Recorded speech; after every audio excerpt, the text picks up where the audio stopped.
Hi friends, welcome to series daily vlog. ఈరోజు చింతకాయ కొబ్బరికాయ పచ్చడి చేస్తున్నాండి. ఇప్పుడు చింతకాయలు సీజన్ కదా, దొరుకుతాయి చక్కగా. మనకి దొరికే టైంలోనే రకరకాలదా ట్రై చేయాలి కదా. సో నా దగ్గర కొబ్బరికాయ ఉంది, చిన్న చెక్క, దానికి సరిపడగా ఒక 6 చింతకాయలు తీసుకున్నాను. ఈ కొబ్బరికాయకి ఆ చింతకాయలు సరిపోతాయండి.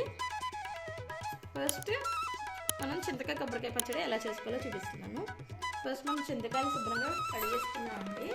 కడిగేసుకుని దీన్ని ఇలా సెంటర్లో కట్ చేసుకోవాలి.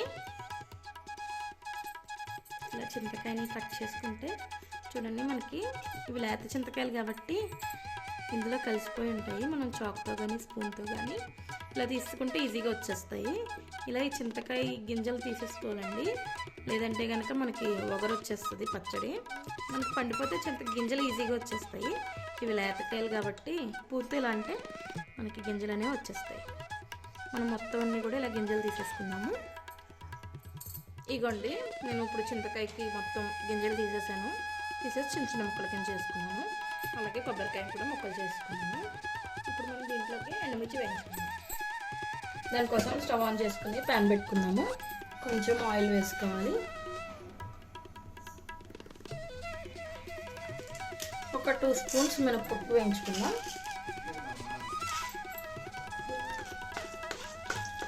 ఒక 2 స్పూన్స్ మినపప్పు దోరగా వేయించుకోవాలి. నేను ఒక 5 ఎండుమిర్చి చేస్తున్నాను. ఒక 4 పచ్చిమిర్చి. ఇందులో ఇంకేమీ ఎక్కలేదండి, జస్ట్ సాల్ట్ వేసేసి మిక్సీ పట్టేసుకోవడమే. కొంచెం కారం ఎక్కువ ఉండే పచ్చిమిర్చి అయితే ఈ పులుపుకి కారం సరిపోద్ది.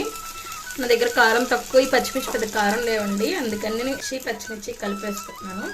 కారం పచ్చిమిర్చి అయితే ఉత్తి పచ్చిమిర్చి ఒకటే సరిపోతుంది, లేదంటే ఓన్లీ ఎండుమిర్చితో కూడా చేసుకోవచ్చు.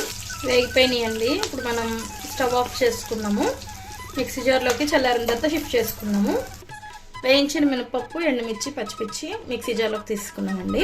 ఫస్ట్ దీన్ని ఒకసారి మిక్సీ తిప్పేసుకున్నాము. ఒకసారి మిక్సీ తిప్పేసుకున్నాం కదా, ఇప్పుడు మనం కట్ చేసుకున్న చింతకాయ, కొబ్బరికాయ ముక్కలు వేసేసుకున్నాం. ఇందులోనే టేస్ట్కి సరిపడగా సాల్ట్ వేసుకున్నాము. ఇప్పుడు దీన్ని మనం మెత్తగా మిక్సీ పట్టేసుకోవాలి. వాటర్ ఏం పోయకుండా ఫస్ట్ నార్మల్గా మిక్సీ పట్టుకుందామండి. ఒకవేళ అవసరం అయితే వాటర్ పోసుకోవచ్చు. అన్నంలోకి కాబట్టి గట్టిగానే తిప్పుకోవాలి, మరి పలచగా కాకుండా. మిక్సీ పట్టేసుకున్నామండి. ఇలా మరీ గట్టిగా కాకుండా మరీ పలచగా కాకుండా, నాకు కొంచెం వాటర్ పట్టినాయి అంతే. ఇలా మిక్సీ పట్టేసుకుంటే సరిపోతుంది. మరీ బాగా పేస్ట్ కింద చేసుకున్నా బాగోదు. ఈ కన్సిస్టెన్సీలో మిక్సీ పెట్టుకుంటే మనకి సరిపోతుంది. ఇప్పుడు ఈ పచ్చడికి మనం పోపు పెట్టుకున్నాము. మనం ఇందాక పెట్టుకున్న కడాయి పెట్టేసుకుని స్టవ్ ఆన్ చేసుకున్నాము. ఆయిల్ వేసుకుని, ఆయిల్ హీట్ అయిపోయిందండి. మనం పోపు పెట్టుకున్నాము. ఒక 2 ఎండుమిర్చి ముక్కలు చేసుకొని వేసుకున్నాము. 1 స్పూన్ ఆవాలు, 1 స్పూన్ జీలకర్ర, కొంచెం శనగపప్పు, కొద్దిగా మినపప్పు, కొద్దిగా కరివేపాకు, లైట్గా ఇంగువ. పులుపు కాబట్టి ఇంగు వేసుకుంటే టేస్ట్ బాగుంటుంది. మీకు నచ్చితే వేసుకోవచ్చు, లేకపోతే స్కిప్ చేసేయండి.